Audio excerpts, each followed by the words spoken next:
Hello and welcome to what's the name of the game. I'm pretty sorry that I don't play ABBA. I'm very good at karaoke, but not at 5:30. I would just like to introduce my panel guest, please.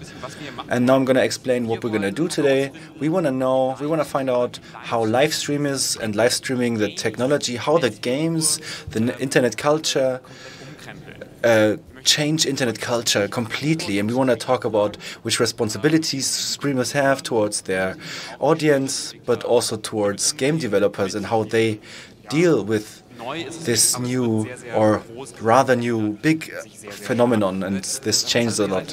Okay, so here, you're right here. If you're also as surprised as I am if Drake suddenly appeared in Ninja's live stream and loved it, or if none of these words mean anything to you, then this is also good. Okay, let me introduce the panel. And first of all, I gotta look at this nice next button. And now you see this fabulous panel. Okay, I'm just starting with myself. My name is Dennis Kogel. I'm a journalist at Motherboard. At Motherboard, we do a lot about internet culture, science, video games, and we also realized there that people are saying stuff like you gotta report games differently than 20 years ago, that gaming communities are much more in the foreground than before, and so we realized that at the gaming communities they think it's very important Twitch. And so this is my panel.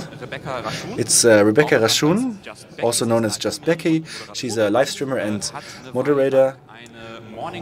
Also did a morning show on Pro7 and the Pro7 Twitch channel. Also moderates things and plays computer games on her Twitch channel. Hello, Becky. Please grab a microphone. Hello. And then the next one, our man from Hong Kong, Daniel Recktenwald,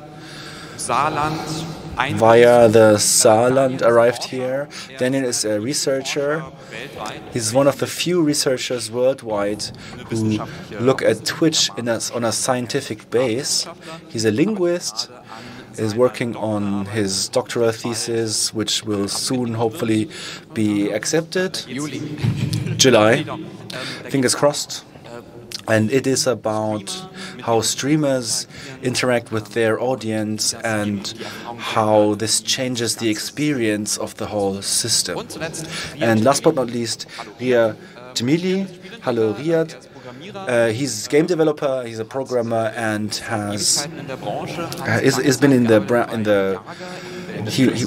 the industry for a long time. He works at Jaeger.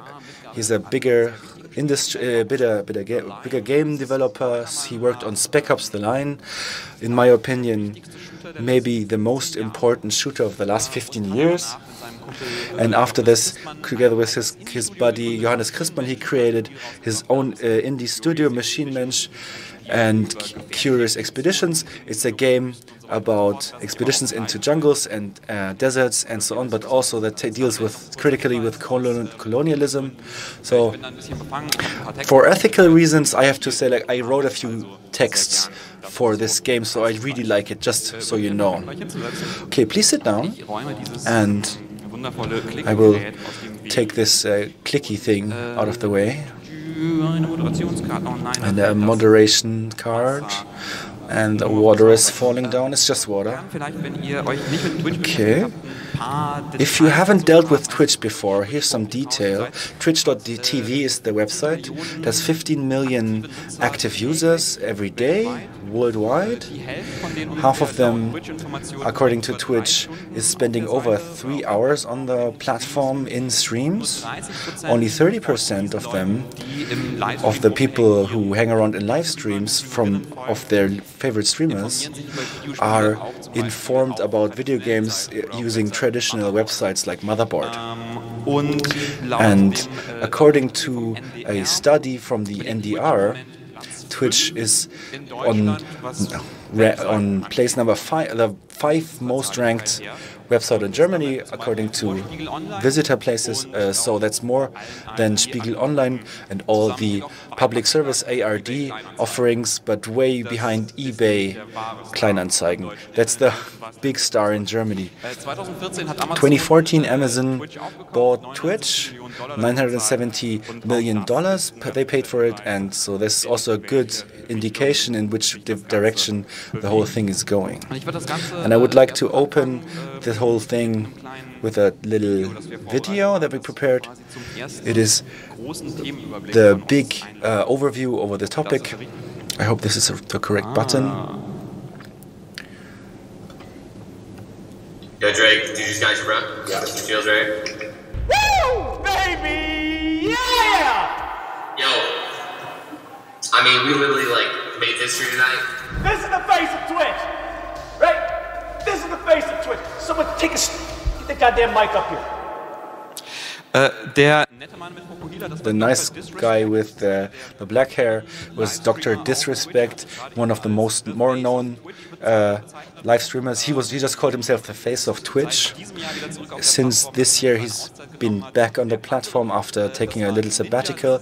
The other guy was Ninja, the man who was called by Drake, and Drake asked, could we maybe play some video games together? And Ninja, who plays with Drake, the media talked a lot about him, and they said that he earns $500,000 a month, where you can ask yourself, wow, that's are the dimensions.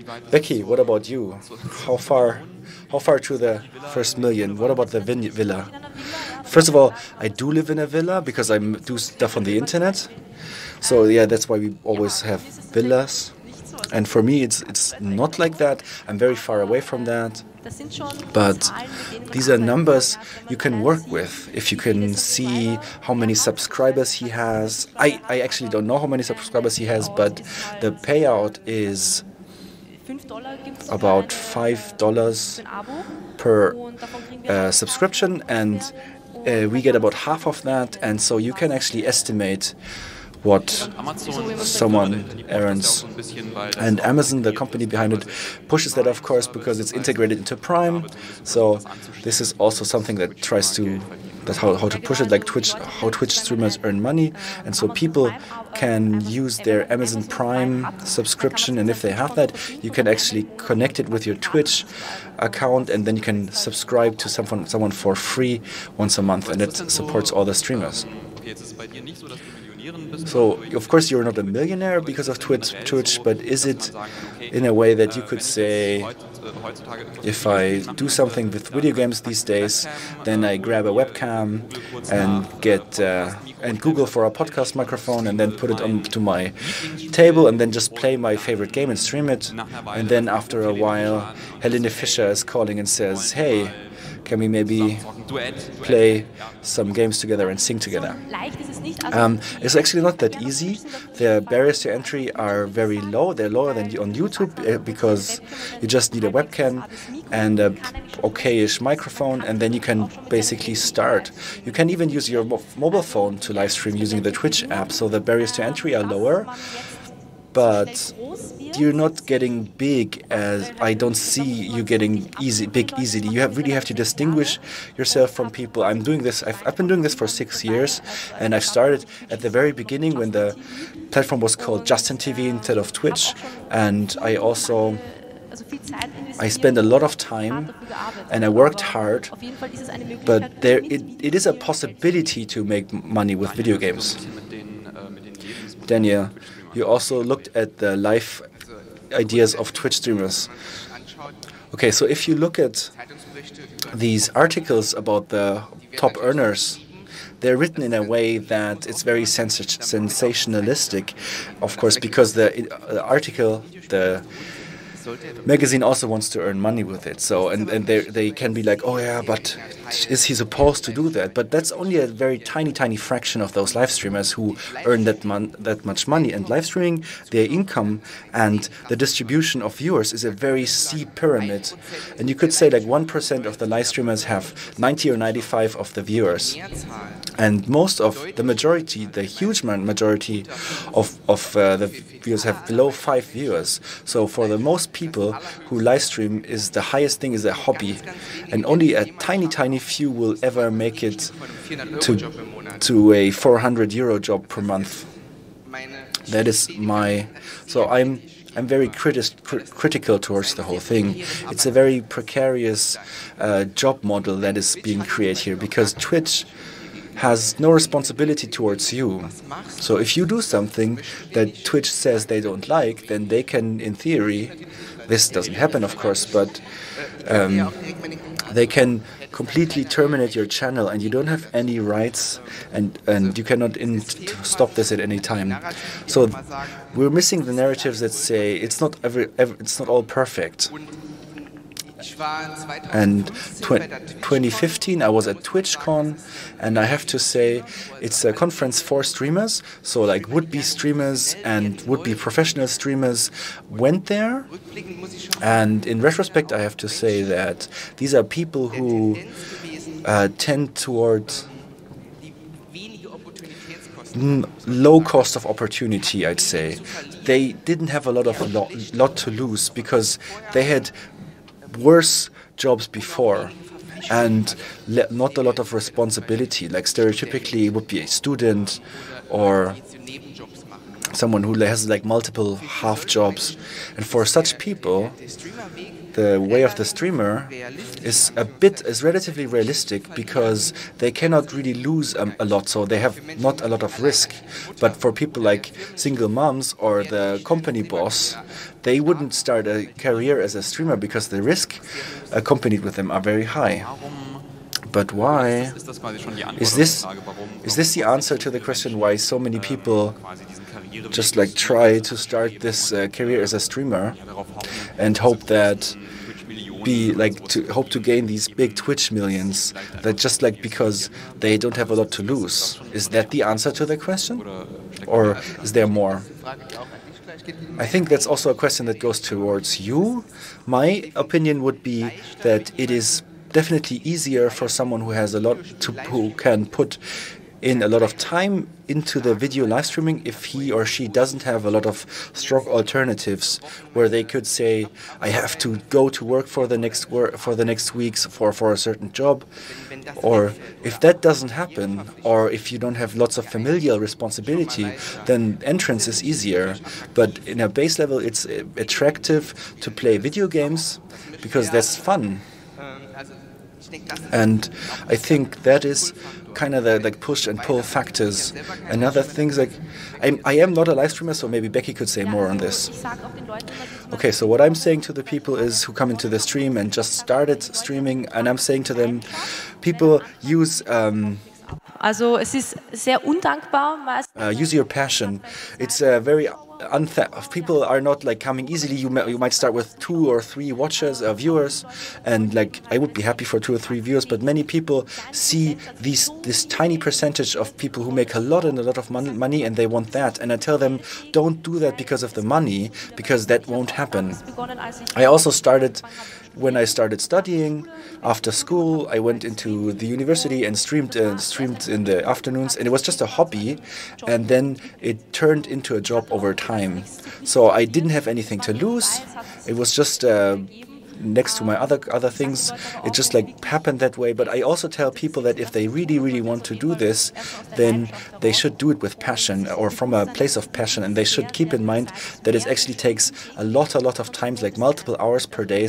Otherwise it's just not worth it. Like if you only live stream once a week, then you're very uninteresting. So this is like, this only works if you are someone who comes from TV and also say like, I also do live streaming now, or if you're a YouTube personality and say like, I'm now live streaming. This is something different. But then we also heard this question about the support that streamers have, and so the question was like, are live streamers the new kings of the game? And this phrase, the king, was very obviously chosen, and so during my research, I saw that women were not in the upper spheres of Twitch, in these super successful streamers. Is that so, or is this different? So, especially when looking at the area of gaming, and which is the area I'm most active in.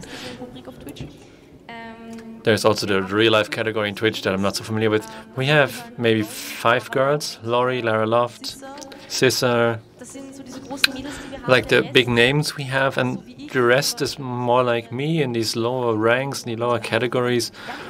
And yeah, we're kind of lacking there. We're there, but I think especially the people that watch women on Twitch would rather watch the IRL categories on the creative categories, not so much gaming. And is that maybe something where, as a game developer, you can help maybe by trying to support and push streamers that are not as well known, give them access to games earlier, something like that, Riad? Yeah, sometimes you don't have a choice, really, because placing one of these games with one of the big streamers is really expensive. So you can easily spend $50K to position your game with a star, just for someone to play the game for free that you already invested years of work into. So it's a bit of a strange situation from the perspective of the game developer.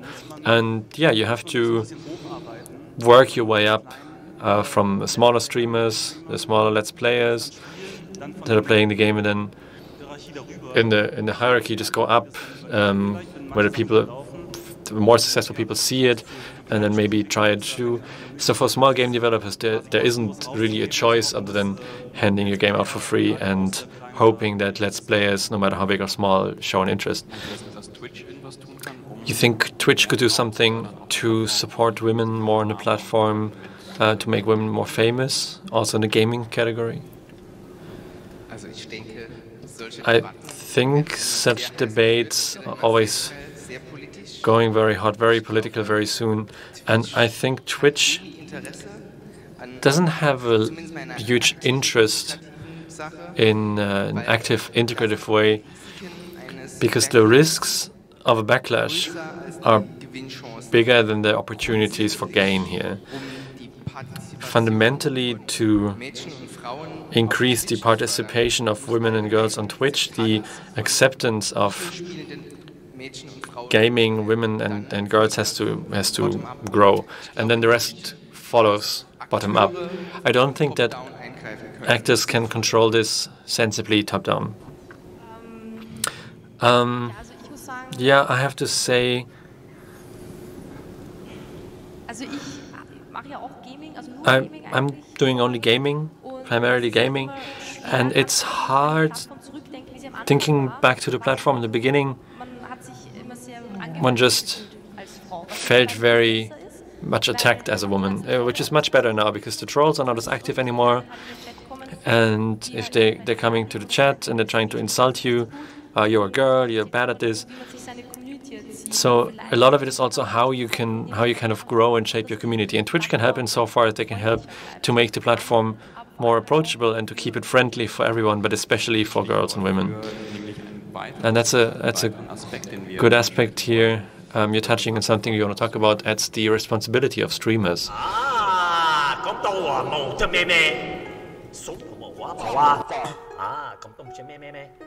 What a fucking jeez, oh my god, what the fuck? Mein Freund hat einen kleinen Penis. Da wir ja hier einen Chinesen oder...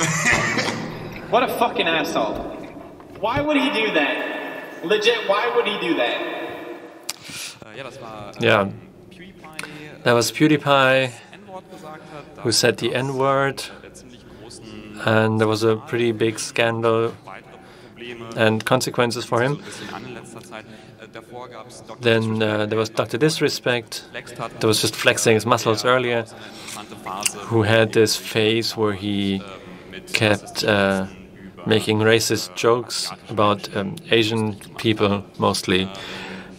And another example was Montana Black, rather well-known German streamer who sometimes insults people and is quite offensive. Why do these things happen to larger streamers? Like, how do they slip up so much? So I don't think they're slip-ups, especially Dr. Disrespect. It's a persona, it's a figure.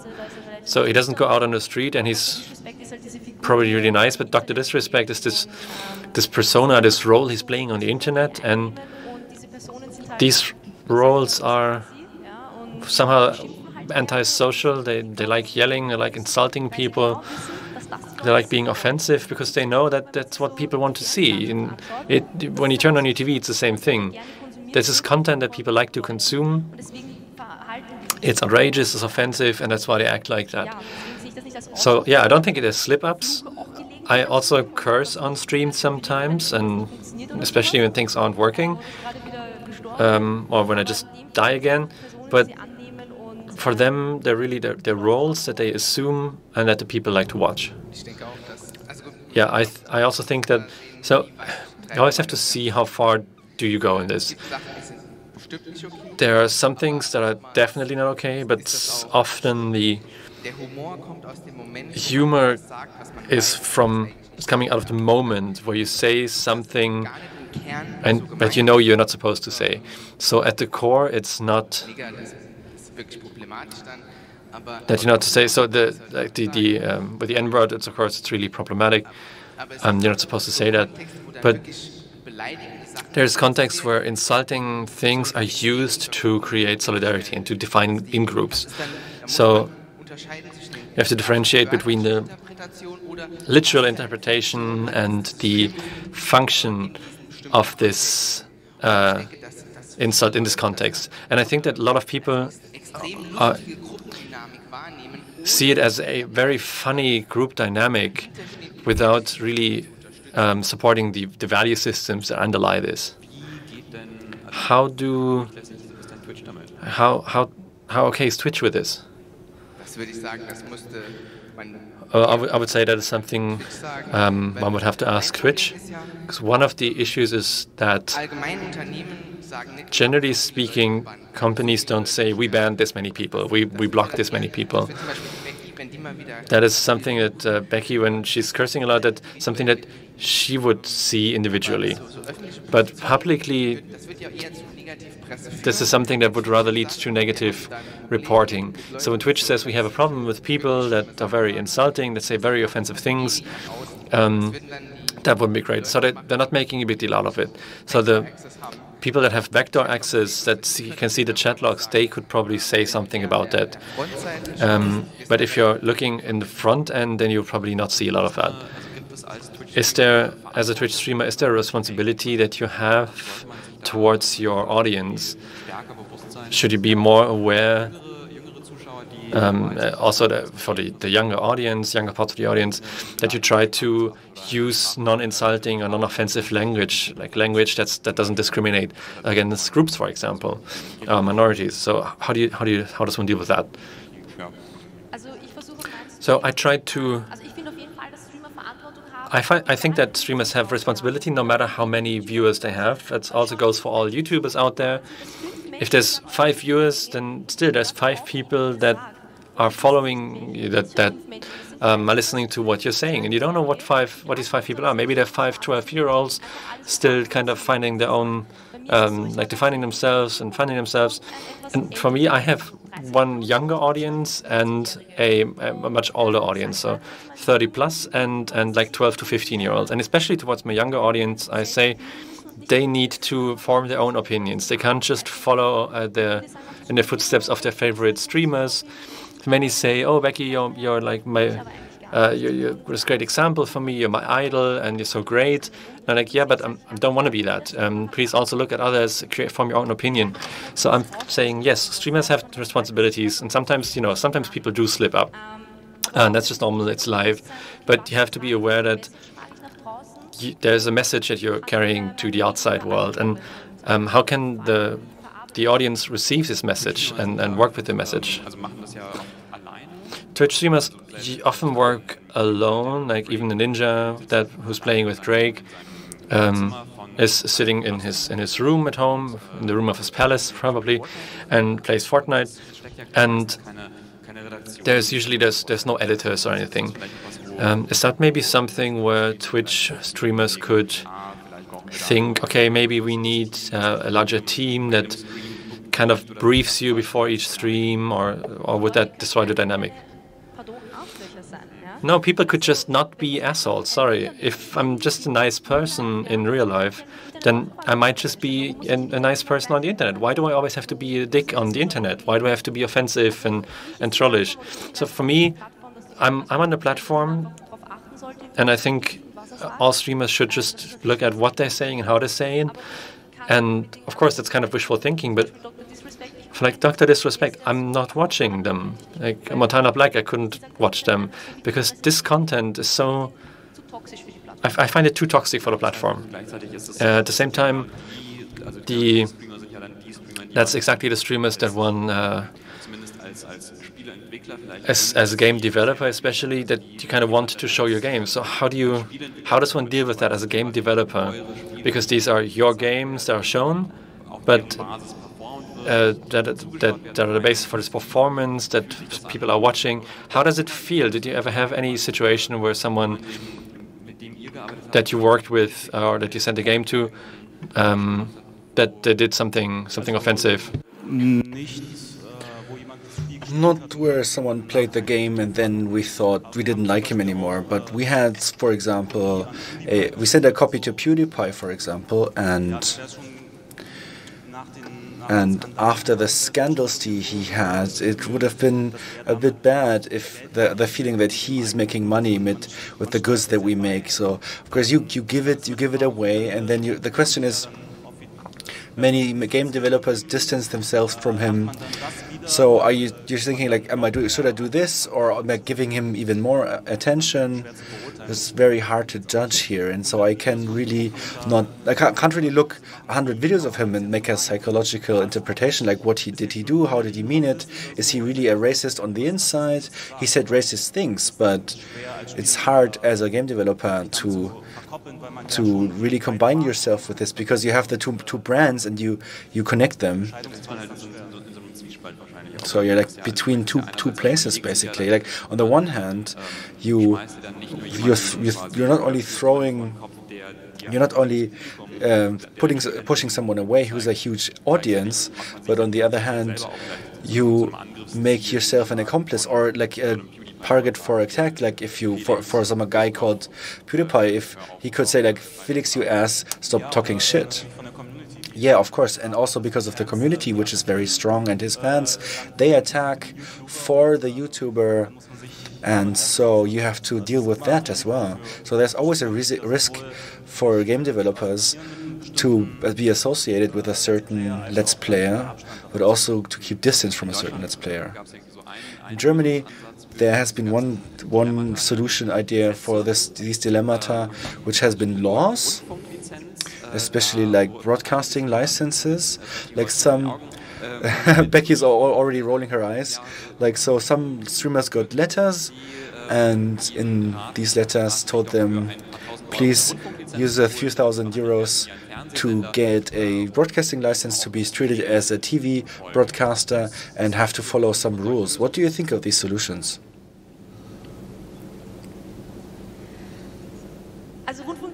So, broadcasting license, yeah, I'm just shaking my head.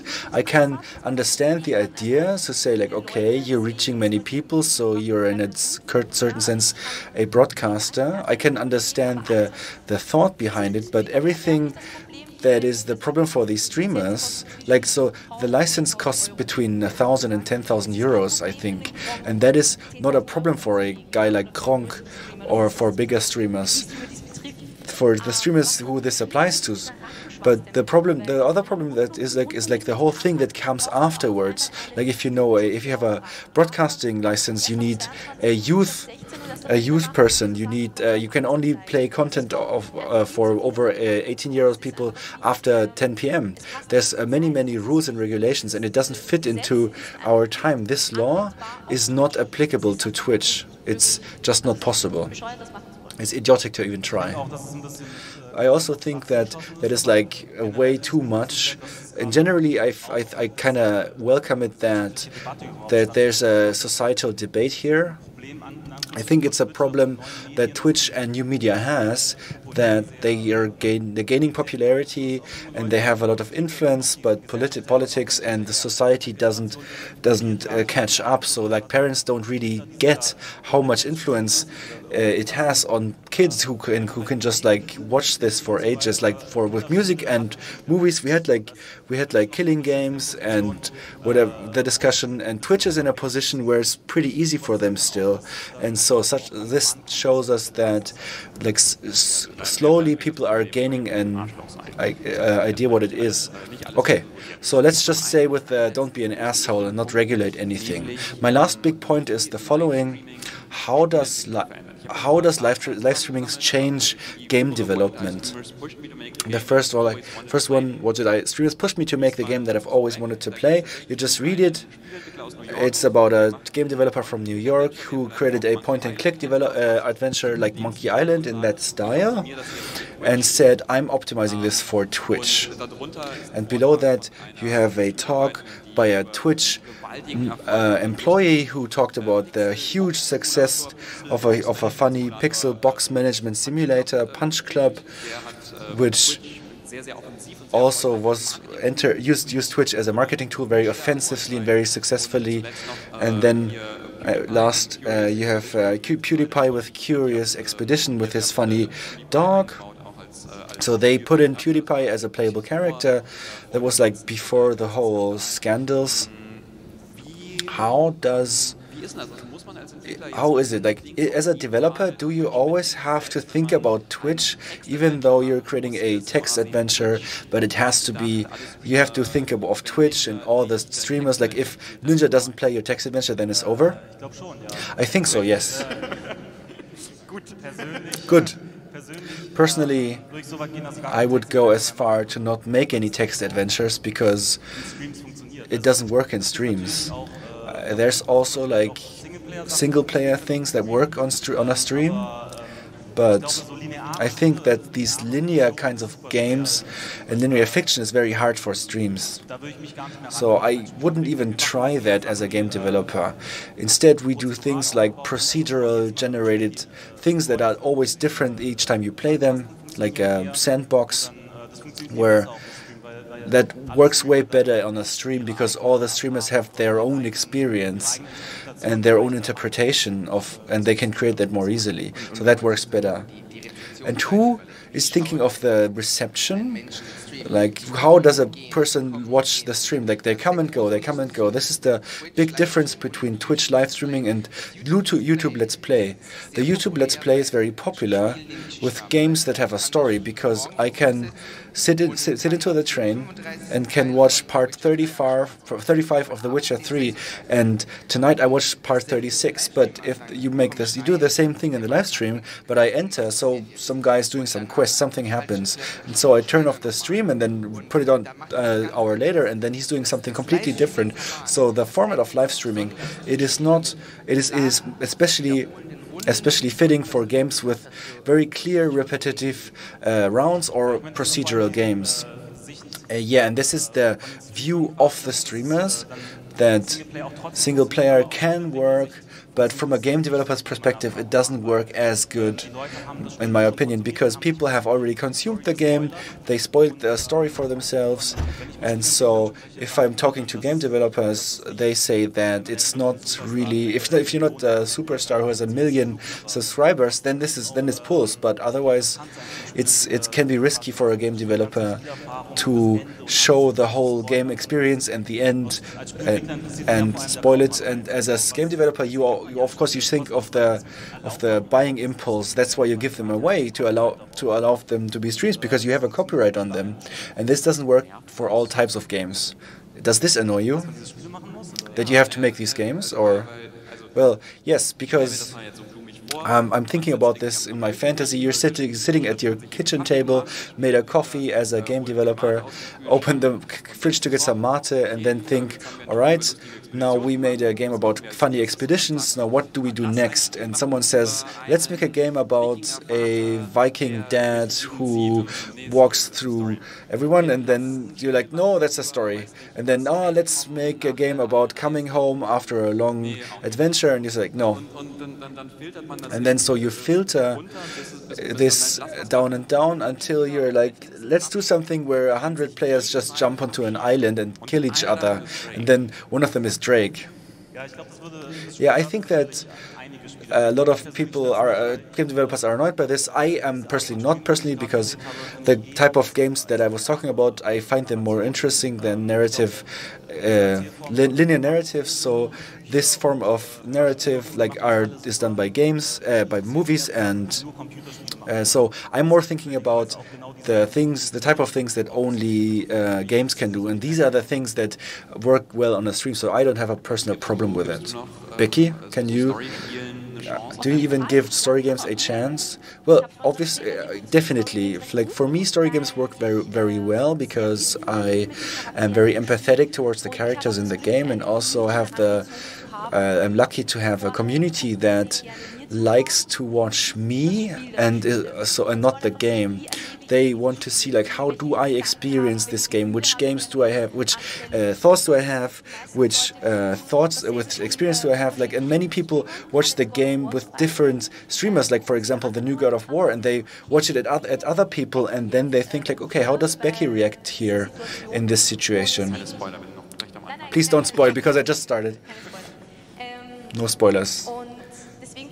And this is why story games work for me, but I also see that Ben by Daylight, it's a zombie game. It's like 4 players against 1 killer, and they have to flee by repairing generators, and the killer has to stop them. And every round is the same from the sense, but it's a different map or a different killer or different survivors. But story games work well. They can work, but yes, of course, on Twitch it's also more successful. If you look into the top games, there are lots of battle royale. Sounds a little bit for me like Twitch, or the success of live streaming forces game developers to concentrate on this, on what games can really do well, and maybe the story game. The phase of the story games was just that, like just an era, and what comes now is something else. So I would personally just like question that we actually have less story-driven games now, because okay, so we got a new Mass Effect. It flopped, but we got it. So game developers will still create the games for which there's a market and that they like. And there are players, many players, who don't even care about Twitch. Like, why they think, like, why should I watch other people play games? And there's a lot of target audiences. So I don't think that Twitch becomes like a monoculture of games, or leads to a monoculture of games. I rather think that it's an extension of the culture, and so all these genres that became popular, like roguelites, that's just something new that is added to the culture. We're not losing anything. We're adding games culture. This is my experience. I see it a little more critically. I think there's enough controversy in this panel. So I think we're losing some games due to this. And the question is if it's really a cultural loss or not. But if you look at the Delic studio from Hamburg, creating mostly adventures, or, well, have made adventures, because they say adventures are hard to sell at the moment. It's a company that became big with adventures, and they themselves say it's hard at the moment.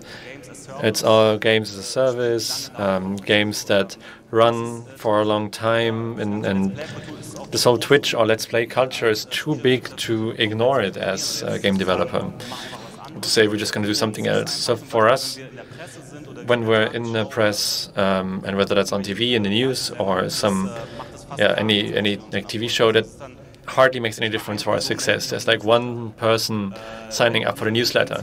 But if we have a 10x spike in the sales, then we're looking, okay, which Let's Player has played us? So the influence is so enormous that it's hard to withdraw and say, no, I'm just going to do my own thing. I mean, you can try, but it's making life harder than necessary. How are you going to integrate your next game in regards to Twitch? Do you already have plans? Yeah. It will, again, not be a very linear, story-driven game. It's like detective story in the Weimar Republic, and every time you play it, there's a new murderer. So, for example, you can play it and somebody can watch it, and if another streamer plays it, then the murderer will be a different person. So you're not spoiling your experience just by watching it somewhere else. And of course, you get you create the desire for people to buy the game themselves and experience themselves. And there's lots of influences that includes the UI. How can you arrange elements on the screen so they work well in a stream? So, like not putting anything in the lower left corner or something, because that's where the streamer's face is. And also like a detective story, there's a lot of hints that you keep track of, and we don't want people to make notes on paper because you wouldn't see that on the stream. So we're thinking about a UI where you can take notes on the screens, because that will be streamed. So for the closing, before we get to the Q&A, I just like to ask you to make a short prognosis, like 5 to 10 years from now. How important will Twitch be then? Is it then like evening entertainment, or I mean, it already is, but will we then all be watching the Weimar Republic detective game on the evening over dinner instead of Netflix, or like how is it going to develop, or it's all going to come crashing down? The main prognosis, how important that will be outside of gamer culture, I can't really say a lot to that. Like a year or two ago, I would have said Twitch is a new YouTube. Today, I'm way more skeptical about that, because IRL streams, they exist, but they didn't hit home as hard as I thought they would. What I think what's going to be much more important, successful, is the integration of games and live streams, like you have it on Fortnite and CSGO, the loot drops, when you watch the live streams. I think that is something that's going to be pushed a lot and supported a lot, where game developers are seeing, okay, how do we reward our players for staying with us even longer? And that's the trend of integration that I'm seeing here. Well, obviously, I hope that the platform is still going to be around 10 years and everybody's going to be using it. But I also think that it's interesting to see how other industries deal with this, because for now it's mostly gaming that's very big on Twitch. But a friend of mine takes football and brings that to Twitch, and the Twitch chat can influence the next moves of the team. So the game you're watching live, you can influence what the next move will be. That's a big thing in the US right now, and I can imagine things like that, or something else where there's this interest and interaction of people. Like who doesn't want to watch football and say, hey, trainer, you're doing it wrong, you should be doing it this way. Like everybody's yelling at the TV, and now when you're getting a different audience or a larger audience onto Twitch, that might be very positive and very interesting. Yeah, I'm not sure if it will be Twitch or the platform will have some other name or whatever, but this whole topic is not going to go away. Maybe there will be a mobile app that's going to be even bigger, and this whole influencer thing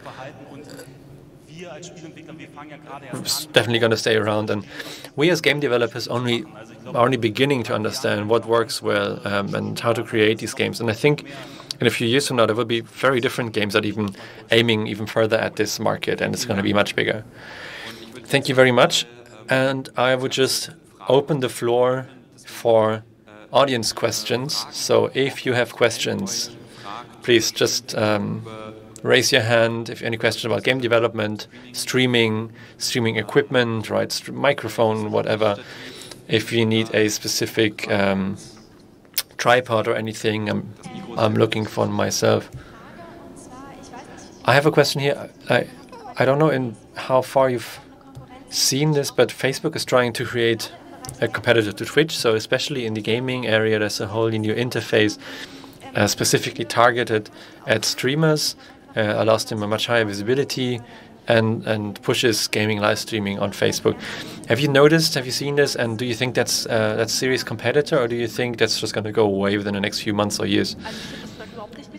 Well, I for one haven't noticed this at all. I know that there's Facebook live streams, and sometimes I see notifications about them. But for me, Facebook is dying. It's not a platform that I'm using anymore. But it's just something I don't use, and also I see the younger parts of my audience are not spending time on Facebook. So for me, it's completely uninteresting to try and reach people. So yeah, the Facebook live streaming crowd is not coming to visit you and saying, Becky, look, there's this beautiful live button, please press it. No. I think too that Twitch has the first mover advantage. They were the first on the market, and they basically got the masses. They have the network effect, like Facebook in the social media.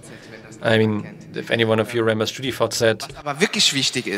But what's really important is Twitch has managed to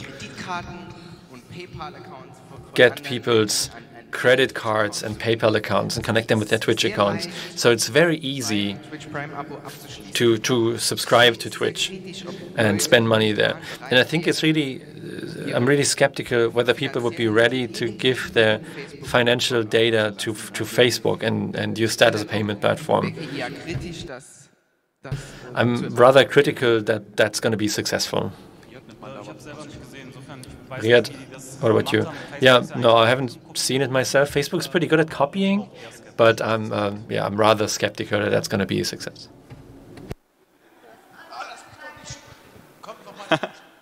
Nee, das war's schon. Also ich wollte nur sagen, es ist sehr ausschlaggebend, dass niemand davon überhaupt was mitbekommen hat. Yeah, it was also my impression that nobody really noticed that this was going on, but yeah, thanks.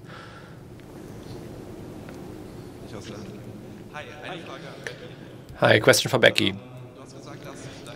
You said that your audience is split into two parts, like 12 to 15 and 30 and above. And I'm interested about the 30 and above. Like, how big is this audience, and could you maybe describe this a little more? And do you target them differently? Because if somebody's like 12 to 15, then maybe they play differently than a 30 plus 30-year-old. My live streams are targeted, I'm more at the 30-plus audience. I'm obviously aware that when I see the names in the chat again, then I know, I don't know the person behind that, but I know the person they claim to be. So I know the people that have like so-and-so playground in the name. That's my younger audience because they want to identify with myself. And my older audience I could describe as they're mostly nocturnal people. And that's when they have time to watch my streams. They're usually only in my evening streams, like not my afternoon streams. That's more of the younger audience. How would I describe them? I would say they're just really nice people who might not have the time to play this much themselves, but they just want to be part of a nice community and chat and enjoy a good game. And that's, yeah, I hope that answers your question. I also have a question, and is there a significant difference between what's going on in the US on Twitch and what's happening in Germany? I guess maybe more a question for Daniel. Well, I would say there's some genres that where the genre of the game is just something that's more popular in Germany, like economic simulators. Something that is not very successful in the US at all. If anyone remembers Anstoß, like a soccer management simulation, and simulation games in general, like Truck Simulator, Amazon Germany is like ranked number 3 in sales. And that's not the big live streams with hundreds of thousands of viewers. But if you're asking if there's regional differences, then they're usually mostly a result of the culture of which games are played in these countries, and where does that maybe differ from other countries. So fundamentally, American streams are usually a bit bigger because they have the advantage of having English native English speakers, so they can have an easier time reaching a global audience, whereas German-speaking streamers are limiting themselves to Germany, Austria, and Switzerland mostly. I have a question to Becky. How's the ratio of men to women in your audience, and is that something you see changing? Oh, I definitely have more men in my stream, but I also have a lot of very nice women, and it depends on the game, not very much. Like at least I don't notice. Like I'm streaming everything. I often say I'm a variety streamer, so except for FIFA, soccer, and racing games, you can see Just Dance, God of War. I would say yes. With Just Dance, there's more male viewers, maybe because I'm dancing. But it's not something that I notice, like having more men when playing God of War or having more women because I'm cooking or something, to say it very stereotypically.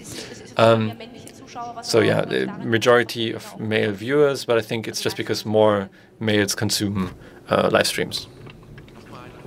Okay, one more question, different topic, free TV. So Twitch, if I look watch some championships, MSI or something, then I can see all of that for free. Are the developments in the industry say, okay, maybe we're putting that behind the paywall like with professional sports? Is that something that makes sense or not at all? I think the fundamental idea, this big difference in the live streaming gaming industry, is the realization that free-to-play and free-to-watch gives gigantic scaling benefits. League of Legends has more players than World of Warcraft because League of Legends does not cost 13 euros per month.